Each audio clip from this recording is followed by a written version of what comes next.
Oke guys, seperti yang udah aku tulis di judulnya ya teman-teman ya. Jadi mungkin ada beberapa yang sudah bertanya bahkan di kolom komentar ya. Masalah iOS 26. Waduh.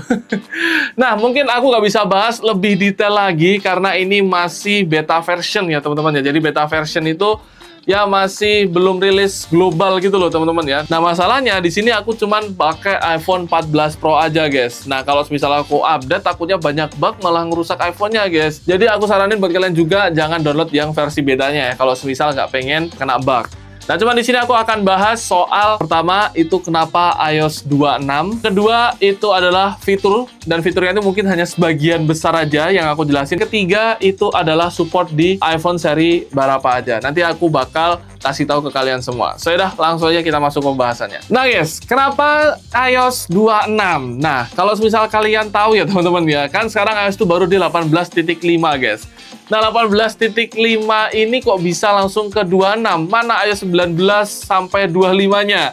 Nah, waktu aku searching dan aku googling, ternyata maksudnya itu biar sama kayak tahunnya aja, teman-teman. Jadi, karena iOS 26 ini bakal rilis akhir tahun 2025 atau 2026, jadi dia dinamakan iOS 26. Nah, mungkin ini agak sedikit simple ya alasannya ya, dan aku rasa juga sedikit memudahkan guys. Jadi nanti bakal ada iOS 27, 28 dan seterusnya teman-teman. Nah mungkin ini agak sedikit familiar kalau misal kalian suka main game kayak PES atau FIFA ya. Kadang kan ada PES 2017, PES 2020, PES 25. Terus yang kedua kita akan bahas fiturnya. Nah untuk fiturnya sendiri sebagian besar aja aku akan kasih tahu, dan ini aku juga hasil dari riset juga, hasil dari searching juga, dari lihat-lihat beberapa channel YouTube yang udah berani buat update ke versi betanya. Kurang lebih guys, ini perombakan di bagian desainnya teman-teman. Jadi desainnya tuh dibuat glass gitu ya. Jadi kayak ada kaca di dalam LCD-nya teman-teman. Ya ini cukup menarik sih. Ya minimal udah nggak niru-niru Android lah ya. Seperti yang kita tahu kalau iOS 18 itu kayak mirip-mirip kayak Android lah. Nah ini biar gak mirip dikasih embel-embel glass-nya teman-teman ya. Ini tapi aku udah lihat juga fiturnya benar-benar menarik banget. Nah yang ketiga itu kita akan bahas soal rilisnya teman-teman. Nah rilisnya iOS 26 ini akan support ke beberapa iPhone seri 11 ke atas teman-teman. Jadi selamat tinggal untuk iPhone seri XR, XS, dan XS Max yang sudah jelas tidak kebagian iOS 26.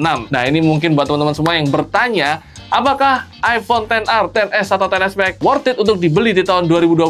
Sekarang aku berani jawab tidak worth it guys. Karena ini adalah tahun terakhirnya untuk ketiga seri iPhone tersebut ya teman-teman ya. Tapi untuk iPhone 11 ke atas ya bisa dibilang worth it lah. Tapi kalau untuk iPhone 11 paling minimal lah sekarang gitu ya.